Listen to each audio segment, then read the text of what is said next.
बेळगाव नगरपंचायत निवडणुकीत 17 वार्डांमध्ये भाजपकडून बोगस मतदान झाल्याचा आरोप काँग्रेसने केला आहे। बोगस मतदान थांबवण्याचा प्रयत्न करणाऱ्यावर गुन्हे दाखल करून दडपशाही केल्याचा दावा करण्यात आला आहे। 6 व 16 जून 2025 ला 4700 बोगस मतदारांविरोधात निवडणूक अधिकाऱ्यांकडे तक्रार व फॉर्म नंबर 7 दाखल करण्यात आले होते, तरी चौकशी न करता सूची दुरुस्ती टाळण्याचा आरोप विरोधकांनी केला आहे।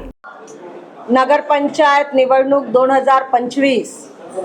बेळगाव नगरपंचायतच्या निवडणुकीदरम्यान बेळगाव नगरपंचायतमध्ये 3500 ते 4000 बोगस मतदान असल्याचा प्रकार उघडकीस आला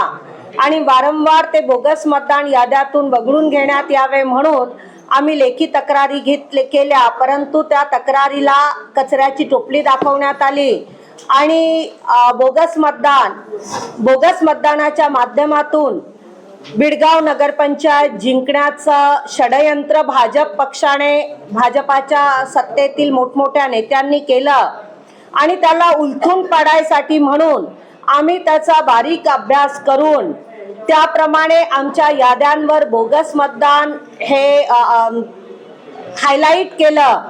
आणि आमच्या प्रत्येक प्रतिनिधीने काहीही झालं, प्रत्येक उमेदवार आणि उमेदवाराचा प्रत्येक प्रतिनिधी यांनी प्रण केला की यावेळी आम्ही भाजपाचा बोगस मतदानाने निवडून येण्याचा डाव हे षडयंत्र आम्ही विजयी होऊ देणार नाही त्यांना, असा प्रण प्रत्येक उमेदवाराने केला। मैदानात निष्पक्ष लढाई झाली पाहिजे आणि त्यामध्ये ट्रान्सपरन्सी मध्ये पारदर्शक लढाईमध्ये जो काही जिंकेल मग आमचा विजय झाला तरी आम्हाला मान्य आहे आणि आमची हार झाली तरी आम्हाला मान्य आहे, परंतु कुटील कटकारस्थान करून भाजपाला विजयी होऊ द्यायचं नाही हा प्रण आम्ही सर्वांनी केला आणि त्या प्रकारे 2 डिसेंबरला त्यांचं जे बोगस मतदान होत होतं त्याला आळा घालण्यासाठी आमचे प्रत्येक प्रतिनिधी आणि उमेदवार सैनिकाप्रमाणे आणि सेनापतीप्रमाणे सज्ज झाले आणि त्यांनी ते बोगस मतदान वापस पाठवलं। परंतु वार्ड नंबर 6चं बोगस मतदान वापस पाठवत असताना जे मतदान भंडारा जिल्ह्यातील तुमसर तालुक्यातील मिट्टेवानी या गावातील होतं आणि गोंदिया जिल्ह्यातील तिरोडा तालुक्यातील जमण्या या गावचं देखील मतदान होतं, परंतु ते आम्ही होऊ दिलं नाही आणि मिट्टेवाणीचं मतदान झालं। तर अशा प्रकारे या मतदानाला परत पाठवलं असता भाजपाचा शहरातील एक पदाधिकारी